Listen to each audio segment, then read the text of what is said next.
Salut les KT, j'espère que vous passez une excellente journée. En tout cas, si ce n'est pas le cas, j'espère que cette vidéo va vous faire sourire. On va parler dans quelques instants de l'épisode numéro 3 d'Oshinoko. Avant de voir tout ça, n'oubliez pas de laisser le petit pouce bleu, de vous abonner si vous êtes nouveau, afin de me soutenir, ça fait toujours plaisir et je compte sur vous. Du coup, de quoi nous parle cet épisode? Il va se concentrer sur deux personnages. Le premier personnage, on le connaît, le personnage d'Aquamarine, toujours obnubilé par sa vengeance, il veut retrouver le véritable assassin de sa mère, Ayoshino, et de l'autre côté, on va retrouver le personnage de Kanarima, qui va accompagner tout le long de cet épisode le personnage d'Aqua, Kanarima, qui a fait son retour d'ailleurs en fin d'épisode numéro 2 d'Oshinoko. On va avoir beaucoup de choses très intéressantes dans cet épisode 3. Bien sûr, on va se concentrer sur les intentions d'Aquamarine qui sont dissimulées à l'égard des autres personnages durant cet épisode, puisqu'on connaît les véritables objectifs d'Aqua, c'est de retrouver la personne, plutôt son père biologique, responsable de la mort d'Ayoshino. Et de l'autre côté, on va se concentrer du coup aussi sur Kanarima, qui, elle, on va nous présenter ses ambitions, son rôle vis-à-vis du monde des acteurs, ce milieu assez compliqué, ce monde de requins, comme ça nous l'est présenté avec l'épisode 1 et l'épisode 2. Et dans cet épisode 3, on va continuer d'aborder cette thématique avec une autre facette de ce milieu assez compliqué. Déjà, revenons sur le début d'épisode. On nous développe un petit peu la relation entre Aqua et Kana. On peut voir qu'au début d'épisode, Aqua, il ne veut absolument pas lier d'amitié avec Kana, alors que Kana, c'est tout le contraire. Elle veut s'approcher de lui, elle veut en apprendre un petit peu plus depuis la dernière fois qu'ils se sont vus. Elle force à un point que Aqua est obligée d'accepter que Kana finisse par l'accompagner en allant chez Teishi. Et à ce moment-là, pendant la discussion entre Kana, Teishi et Aqua, Kana va faire la même remarque qu'avait fait Aqua dans l'épisode 2 par rapport à Teishi qui vit toujours chez sa mère à 40 ans. Donc au final, il profite de l'argent que peut rapporter sa mère pour pouvoir être logé, nourri et complètement, entre guillemets, entretenu. Bien sûr, c'est l'inverse de Kana. Elle est indépendante, elle gère ses activités toute seule, que ce soit ses activités personnel ou encore professionnel. C'est un peu le cas pour Aquamarine et Ruby depuis la mort d'Ayoshino. Ils sont capables de s'entretenir tout seuls. Ce n'est pas forcément le cas de Teishi qui lui est plutôt submergé par ses rêves. Ensuite, au cours de cette discussion entre Kana, Teishi et Aqua, on va en apprendre un petit peu plus sur les activités du moment que mène Kana. On apprend qu'elle est sur un tournage en lien avec une série qui est l'adaptation d'un manga nommé Une vie plus douce. Et dans cet épisode, ce que j'ai bien aimé, c'est qu'on va nous expliquer la différence entre un manga et son adaptation pour un live action, que ce soit en film ou en série.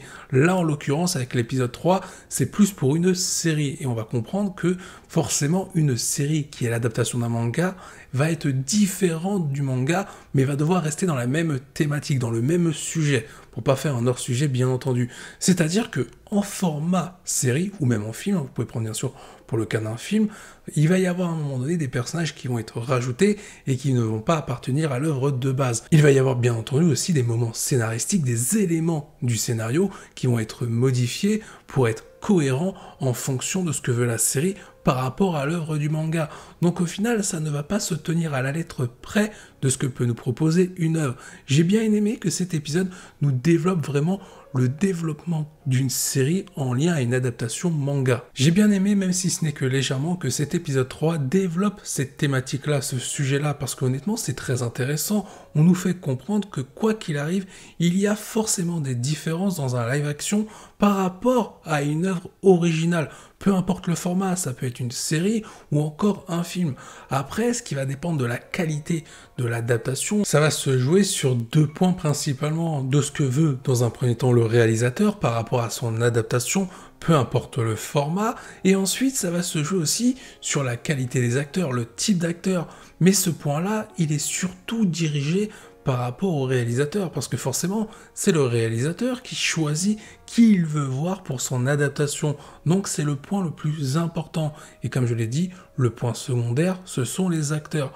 Bien sûr, dans tout ça, le réalisateur doit tenir compte de ce que propose l'œuvre originale. Sinon, ce n'est plus une adaptation. Revenons désormais sur la discussion entre Kana, Teishi et le personnage d'Aqua. Kana va proposer à Aqua de rejoindre le tournage de sa série en tant qu'acteur. Là, Kana va nous expliquer qu'elle a de très bonnes relations avec le réalisateur et que désormais elle a un peu pistonné, elle a des contacts. Elle pourrait faire entrer Aqua très facilement sur cette série. Mais Aqua, il est catégorique, il ne veut plus être un acteur. Pour lui, c'est un non catégorique, il ne rejoindra pas la série auquel participe le personnage de Kana. Sauf que Kana, indirectement, va trouver la petite information sensible aux oreilles d'Aqua. Elle va dire tout simplement le nom du réalisateur en charge de cette adaptation. Ce réalisateur se nomme tout simplement Masaya Kaburaji. Et là, à ce moment-là, pour Aqua, on a une explication durant une petite partie de cet épisode. Ce nom ne lui est pas inconnu. On apprend qu'Ayoshino, à l'époque, avait 3 téléphones. Un pour le personnel, un autre pour le professionnel et un 3e pour des contacts plutôt proches.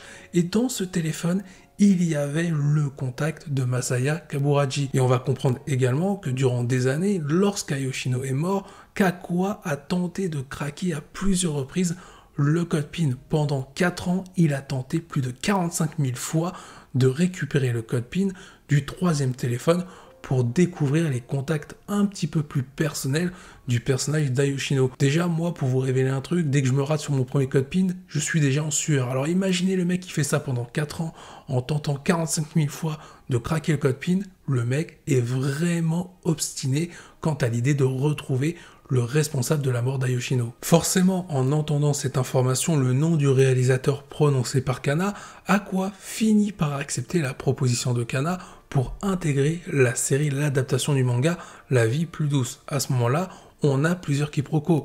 Kana pense qu'Aqua accepte parce qu'il y a de beaux garçons sur le tournage, et de l'autre côté, un tout petit peu plus tard dans cet épisode, Ruby va penser qu'Aqua a accepté l'offre de Kana, car tout simplement, il est décidé désormais à respecter les dernières volontés d'Ayoshino lorsqu'elle est morte. Elle avait dit que Ruby allait devenir une chanteuse, et Aqua un acteur, sauf qu'on l'a compris, et Aqua le dit clairement dans cet épisode une nouvelle fois, il s'en fout de devenir un acteur, il veut accomplir sa vengeance en retrouvant son père biologique. Ensuite, on va arriver sur la seconde partie de l'épisode où on va mettre en opposition la vision des choses de Kana et la vision des choses par rapport à Aqua sur le monde du cinéma et sur leur façon de penser, sur par exemple ce que veulent un réalisateur. Kana, elle pense tout au long de l'épisode que c'est la chouchoute du réalisateur, sauf qu'en réalité, ce n'est pas du tout ça. Pour le réalisateur, Kana, c'est un véritable pion et Aquamarine le découvre en toute fin d'épisode. Et c'est ça qui est terrible pour Kana, on a l'impression qu'elle a été choisie pour ses qualités d'actrice, mais pas du tout, elle a été choisie parce que tout simplement le cachet est moins coûteux, et pour le réalisateur, c'est forcément des économies. Ce n'est donc pas pour son niveau d'actrice que Kana est prise, mais tout simplement pour une question de bénéfice. Elle est complètement bernée par son réalisateur, parce qu'on le voit dans cet épisode, il n'en a strictement rien à foutre d'elle.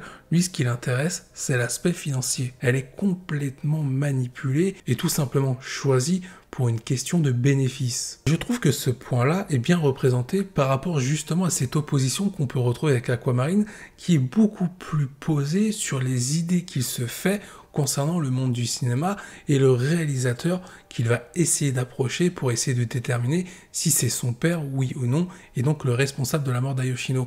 On peut voir qu'Aquamarine, il est quand même beaucoup plus réaliste concernant l'image et concernant surtout la mentalité qu'on peut retrouver à la fois au sein des acteurs mais aussi au sein des scénaristes ou réalisateurs du monde du show business. Par ailleurs, l'utilisation du personnage de Kana en termes de développement est très utile pour justement montrer la mentalité des acteurs au sein de ce milieu, ceux qui prennent le melon, ceux qui ne savent pas forcément jouer mais qui sont là parce qu'ils sont très beaux.